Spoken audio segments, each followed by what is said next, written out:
Welcome to the From Imposter to Empowered podcast. I'm your host, Jill Perrick, mindset coach and imposter syndrome expert, and I'm here to tell you that imposter syndrome isn't a life sentence. It's just a dysfunctional way of thinking. If you feel like your ideas are unoriginal, that your message isn't necessary or important, or like you're a complete and total fraud, then you've come to the right place. Time to kick your inner imposter to the curb and create life-changing results for you and your clients. Let's get started. Hello, everybody. Welcome back to the From Imposter to Empowered podcast with me, your host, Jill, and I feel like an idiot because I have literally recorded this so many times.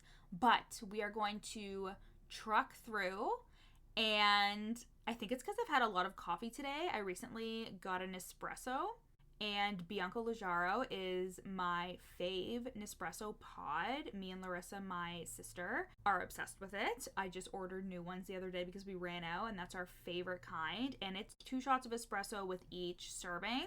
And I've had 2 espressos today, so I am hopped up. I'm also hyped up to talk about self-sabotage with you today. Let's talk about it. Let's talk about self-sabotage. So, firstly, why am I talking about self-sabotage on an imposter syndrome podcast? Well, that's because self-sabotage is the bitchy roommate of imposter syndrome. They go great together, but they're mean to everybody. You just don't want them around, right? Like when you see one, you'll usually see the other. That's what I'm talking about. And that's because within the imposter syndrome cycle that I have created, self-sabotage is a component of that cycle. So of course we start with your negative thoughts, the I'm not a good enough coach or I'm not a good coach. We then go into negative or unhelpful feelings like anxiety or nervousness, loneliness, feeling desperate, feeling like really unworthy, what have you, which then takes you into the limiting beliefs portion of because I feel unworthy, because I think that I'm not a good coach, I will never be able to achieve XYZ. I'll never be able to sign a client. I'll never be able to make 10K or 100K or hit your next level, whatever it is.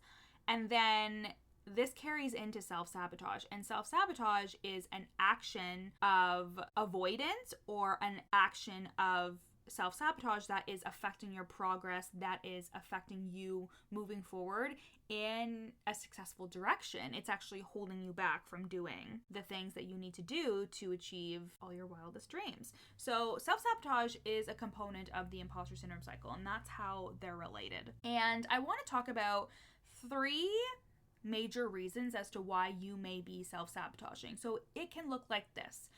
You may have the intention of showing up online and talking about your services all week, but then Monday morning comes and like you feel scared, you feel nervous, you feel like you keep trying to retry the Instagram story thing and you just can't. You can't think of anything important to say, you feel kind of blank, and then you just end up not showing up at all. This happens a lot during launches. I will see people start a launch and they'll be really excited about it and so pumped about it, and then like literally 2 days later, I haven't seen them talk about their launch whatsoever. And this is self-sabotage. You're sabotaging yourself. There could be a couple of reasons for this. So the 3 reasons are as follows, and then I'll explain them. So the first one is you don't actually want to do the thing or want the thing that you're working towards, and therefore you're self-sabotaging. The second is you don't feel worthy of accomplishing or having that thing that you're working towards. And the third is you think that you will be uncomfortable or it'll be difficult when you achieve that thing that you're working towards, and so you self-sabotage. So those are the 3 things. So the first one, you don't actually want the thing. And this can look like, for example, maybe you are like, I'm going to create a course. I'm like, okay, you're going to create a passive course. Let's say you're my client and you say, I'm going to create a passive course. And I go, awesome, cool, fuck yeah, let's go. This is something that actually was not afforded to me as somebody who has only ever hired business coaches without a mindset component. It wasn't until I actually hired coaches with a mindset component, which was actually really scary because I am somebody who really does, so I'm getting ahead of myself here, but like I am the 3rd type of self-sabotager where if I think something is going to be hard or uncomfortable, I usually self-sabotage towards that because I don't want to feel uncomfortable. I'm afraid. So it takes a lot for me, and it can be easier or harder for people, but it takes a lot for me to do something and go out of my comfort zone because I'm afraid of how I'm going to feel. But don't worry, we're going to talk about that one. So I have only ever worked with business coaches who just hear me say, I want to do a course or do this, and they go, great, let's do all the strategy. It wasn't until I hired a mindset coach at the end of last year, and now I'm working with one now who is business and mindset, and they challenge me on it. They want to know why I want to do the things that I want to do in my business. And at the beginning, I was frustrated because I was like, fuck, like, do I have to explain myself? I just want to do what I got to do. But the thing is sometimes you won't fulfill something that you're thinking about because you don't actually want it. You were conditioned or told that you should want it, or you see everybody else do it and you see that they look happy or seem happy or whatever, or they're making money from it, so you convince yourself, I want that too. So again, let's go to the example of you are my client and you say, hey, Jill, I want to create a passive course. And I say, what is your why behind the passive course? Why do you want to create the course? And if you don't have an emotional attachment to it, sometimes it can be really difficult to fulfill, and therefore you will self-sabotage as a result of not actually fucking wanting to do it. Again, I was consuming a lot of content from business owners who had 7-figure businesses and had a lot of offers. It was weird to me to see business owners that didn't have a lot of offers, had like 2 or 3. I was like, how do they make all their money? But it was just a different business model that I hadn't been aware of. I had only been consuming the business models of have a million fucking different offers and that's how you make all your money. So I thought more meant more money, right? So this was a thought that I had to challenge, that if I had less offers, I would make less money. That's not true. So the thing is do you actually want the thing? Because if you don't actually want to create a course and you find yourself self-sabotaging by way of procrastination, if you're avoiding the tasks you got to do for the course, if you feel dread every time you go to work on the course, if you think about, oh, now I have to do an email sequence and all this stuff, if you think about launching it and you're like, wow, this seems like so much energy to expel for $100 or $200 course, if that's what's happening for you, then there's a reason to look deeper at that. Look deeper and think, why do I want to do this? And here's the thing, it doesn't have to be some big groundbreaking reason as to why you don't want to do something, or why you do want to do something rather. Like, you could be like, I want to create this passive course because I know that eventually I'm going to create an email sequence with it and it's going to be something that I can offer to my audience at a low ticket price, but that kind of releases the expectations of you having to do it right away. And it just has to be well intentioned, you know? Like, if you are just doing it because you see everybody else do it, like I did last year with a couple things that I wanted to do, I thought I wanted to do, but I actually didn't end up doing them because I just was convincing myself like, oh, I need to do this, I need to do that, but it's because I was consuming these business models and these business coaches who were using these type of business models that didn't actually work for me or resonate with me. So if you're looking at what somebody else is doing and you're like, oh, they look happy, they look like they're making lots of money off of this, you may not have an emotional attachment to the thing. And emotional attachment creates inspiration, it creates drive, it creates motivation. You need to have some type of emotional attachment to it. And again, it doesn't need to be some big groundbreaking emotional relationship to every fucking task that you do, but it's just important to understand that your true intentions behind doing things. And that's why doing the work, uncovering the limiting beliefs, overcoming the imposter syndrome is really important, because when you do all that work on yourself, it is easier to uncover your true intentions whenever you're making a decision. You don't feel indecisive and awkward and weird or whatever. You are easily able to make decisions. You're easily able to make decisions because you know yourself, you trust yourself, you lead with your intuition, you know that you cannot fuck it up and that you have good intentions. It's like uncovering the dirt. It's like brushing the dirt off of a stone or something. The stone is you and your heart and your truth and your purpose, and you're just brushing the dirt off of it so you can get to the core of your intentions whenever you're making a decision. Okay, so that is one reason as to why you may be self-sabotaging, because you don't actually want to do the thing. And I'm not saying you need to spend years and years uncovering why you do everything that you're doing, but if you're feeling a lot of resistance towards something in your business, if you feel really like anxious and nervous about it, you're procrastinating, all that stuff, first of all, obviously do the shadow work, do the mindset work, do the thought work, work with me, hello, hi. But also assess your intentions, and is this actually helping you achieve the goals that you are setting out for yourself? Emotional attachment is a really big deal. When you feel emotionally attached to a purpose, emotionally attached to a goal, it is easier to achieve. The second reason as to why you may be self-sabotaging, and this is a biggie, this is a big one, is you don't feel worthy of having the thing. So what evidence is there that would make this true for you? So for example, let's say something really simple. You are my client and you say, hey Jill, I want to sign a client. And I say, cool. What is leading you towards feeling like you can sign this client? Like, how do you feel about signing this client? Do you believe that you can sign a client? And if you don't feel worthy of being a coach or being an entrepreneur or doing whatever, if you don't feel worthy of achieving the goal that you're setting out to achieve, it's going to be difficult for you, and you're going to self-sabotage because you have all of these thoughts running through your head telling you, I'm not good enough, I'm not able to achieve this, blah, blah, blah, and it's going to affect how you show up. For example, if you say, hey, I'm going to launch this program, and then you get all ready, you do all the stuff on the back end, but when it comes to showing up online, forward facing, you're showing up, you're saying, hey, this is my offering, I'm really excited about it. When it comes to that, you can't get on your stories for the life of you, and you feel like you're not even talking about it in an excited way because you don't feel worthy of receiving the clients, or you don't feel worthy of having a business in the first place. And this comes back to doing the work on yourself and looking at that evidence. What would make it true for you that you do deserve to have clients, that you do deserve to have the abundance that you want?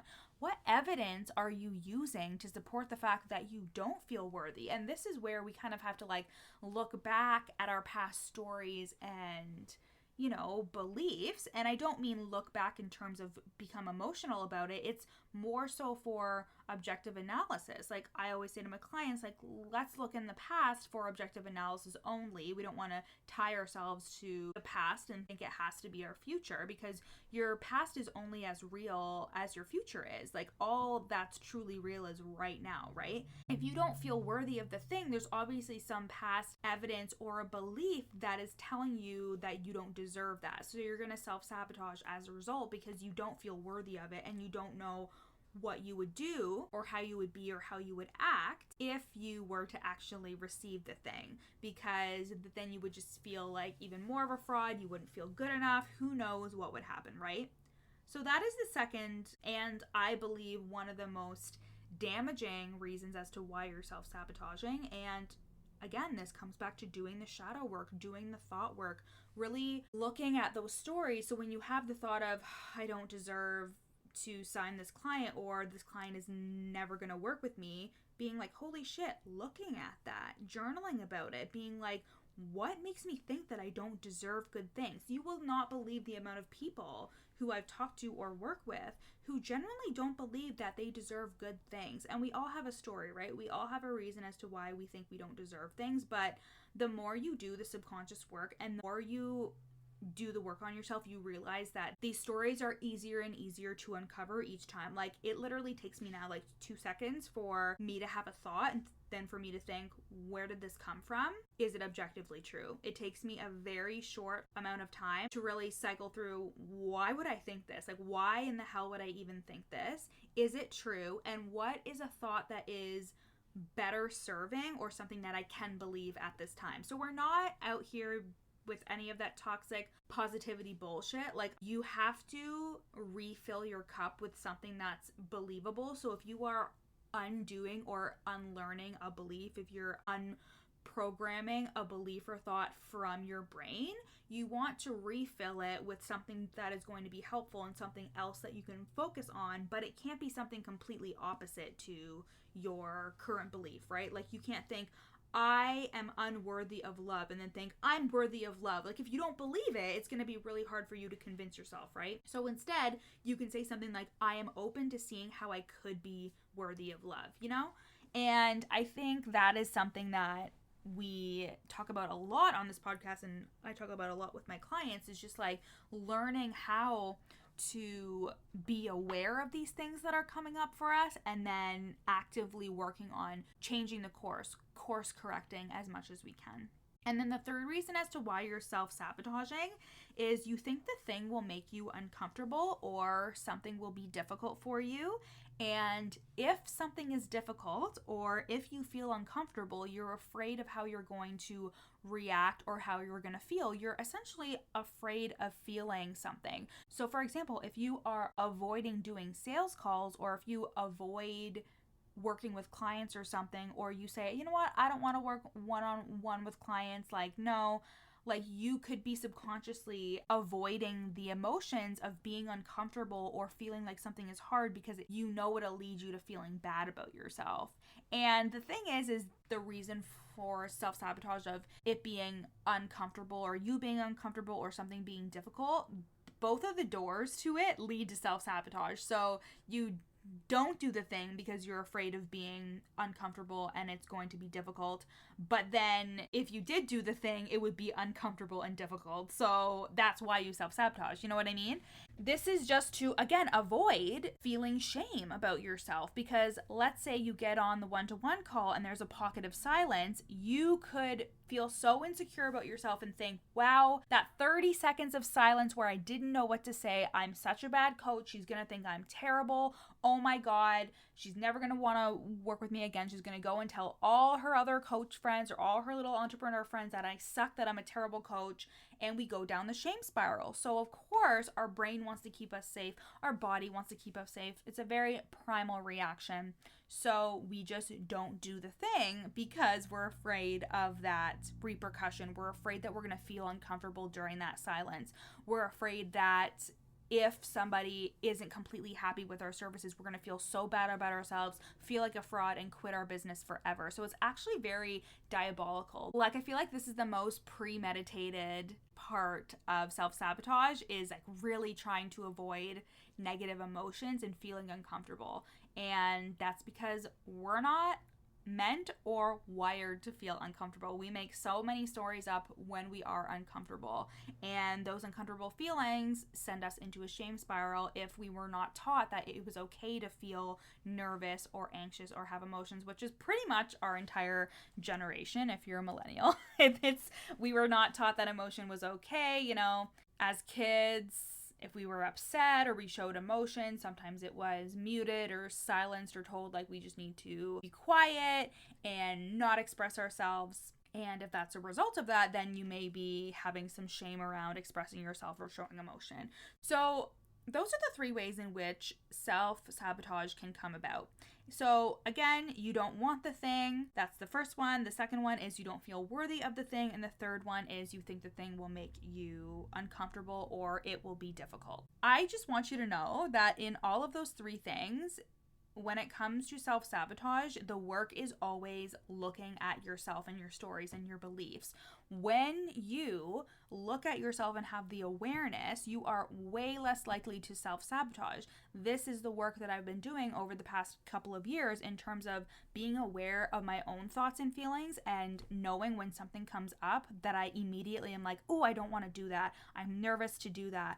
I'm feeling procrastination towards this. I look at it and I look at what story I'm telling myself. I'm looking at what belief is behind the story that I'm telling myself, and I course correct. And you know what? I have a client who asks a lot of how questions, which is fine. I love my client so much, and like, this is a part of the work, but she asks a lot of how questions in terms of how do I feel better? How do I do this? How do I do that in terms of thought work? And the answer is to always course correct is it's not going to be an easy fix of you changing your thoughts. Your brain is your brain. It's been your brain for however many years you've been on this earth, and your neural pathways have been ingrained for a very long time. Changing your thoughts takes time, but it's a skill, and a skill is something that needs to be developed. It is a skill to neutralize your thoughts and choose the better thinking, better feeling thought. But that's why this work is so fun. Like, I think it's fun. I know you guys hear me talk about imposter syndrome and self-sabotage, and you're like, I'm literally so drained after listening to you, Jill. Like, I feel exhausted because this is so much information. But to me, I think it's so juicy that we can literally control our thoughts, that we can choose a better feeling thought, that we can use our thoughts to create amazing things in our lives, like results and clients and abundance. I spend a lot of time in my day coming back to a neutral, calm, abundant state. Because for me, abundance means calm. Because sometimes if I'm too high, so if I'm too happy or if I'm too sad, like, it feels unsafe for me. So I need to find a neutral ground, right? And I actually attract a lot of people in terms of clients who are the same. So for me, abundance feels calm, it feels safe, it feels normal and natural and relaxed. So I spend time each day coming back to that feeling. And if you want to work on coming back to that feeling, I have a waitlist for my private coaching and also the waitlist for the From Imposter to Empowered program. So my private coaching is personalized. You work with me. We do all the deep transformative work. And the From Imposter to Empowered program is my group program where I take you through the find and defeat methodology to uncover, release, and rewrite your limiting beliefs. So if you want to learn more about my private coaching and get on the waitlist for that, or you want to learn more about the From Imposter to Empowered program, those are my two offers, and you can go to the Work With Me link in the show notes and sign up for the waitlist for those, and do the work, do the shadow work, do the thought work. And when you become more aware of the things that are coming up for you, and when you notice that you're self-sabotaging and you're more aware of it, then you can look at it without judgment or negativity, and you will self-sabotage way less when you become aware of it and you start doing the work on course correcting your thoughts, and then you'll feel better. And that's all that anybody wants, right? All right, guys, link in my show notes for the Work With Me link to get on the waitlist for private coaching, or get on the waitlist for the From Imposter to Empowered group program cohort, which starts in July. I love you guys so much. See you next week. Thanks so much for listening to the From Imposter to Empowered podcast. Check out the show notes to get started on your free 3-day challenge to overcome your inner imposter. Once you're done listening today, screenshot this episode and share it to your Instagram story, tagging me at YourCoachJill so I can share it on my page. See you next time.